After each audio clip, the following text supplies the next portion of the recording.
Aloha is directed by Crowe and stars Bradley Cooper, Emma Stone, Rachel McAdams, and John Krasinski, as well as Bill Murray. I mean, that's a pretty awesome cast and a pretty good director and writer. So I'm expecting a pretty awesome, or at least pretty good movie, right? I'm a big fan of some of Crowe's work. I like Say Anything quite a bit. I also like Jerry Maguire quite a bit. I'm really excited to see what he does whenever he makes a movie, because even in his failures, there's always at least some really interesting dialogue from time to time. This movie takes place in Hawaii with Bradley Cooper as this guy in the military who's there to perform this blessing that's occurring. He knows someone who's well respected in the Hawaiian community, and Emma Stone plays this young, like, fiery and ready to go person. She's there with him and they're trying to figure out how this is all going to go down. Rachel McAdams plays a former flame who now has kids and a husband, and there's sort of a love triangle there, which is always wonderful in movies.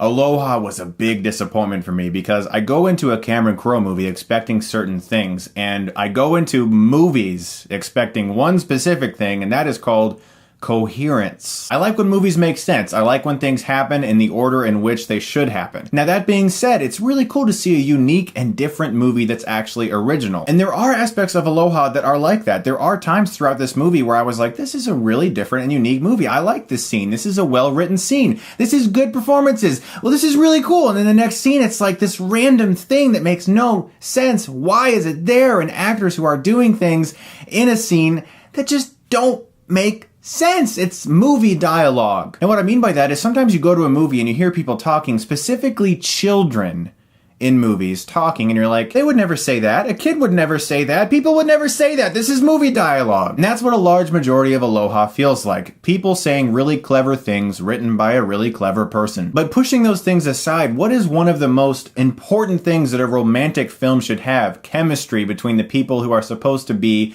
romantically involved in some way. And it's non-existent between Emma Stone and Bradley Cooper. They might respect each other professionally as actors, but you never feel that flame on screen, because a large majority of the movie is Bradley Cooper hating Emma Stone even being there.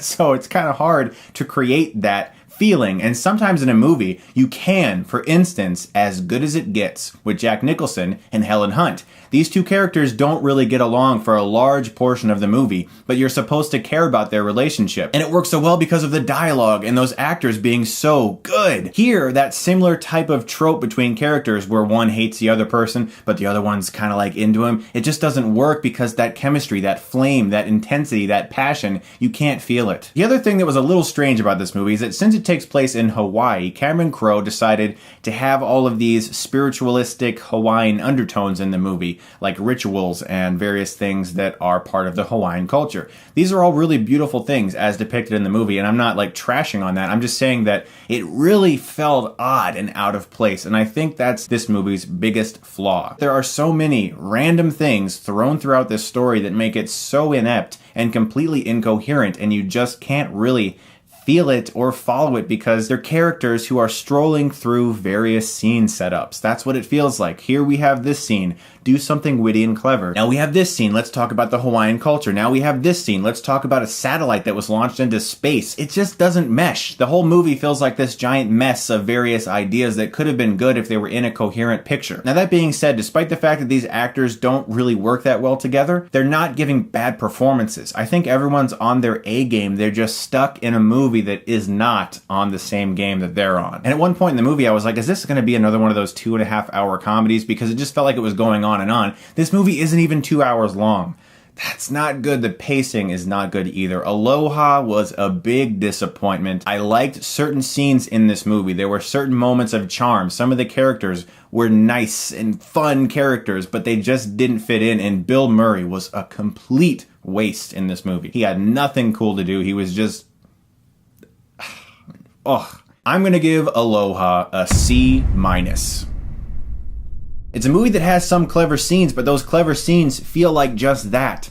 Clever scenes. Like a good scene you might watch on YouTube that's a 3-minute clip, and then you don't watch the rest of the movie, and you think, well, that movie's probably pretty good. And then you watch them all strung together, and you're like, what did I just see? Guys, I'm curious to know what you thought of Aloha, if you did see it, and thank you so much, as always, for watching. And if you like this, you can click right here and get Stuckmanized.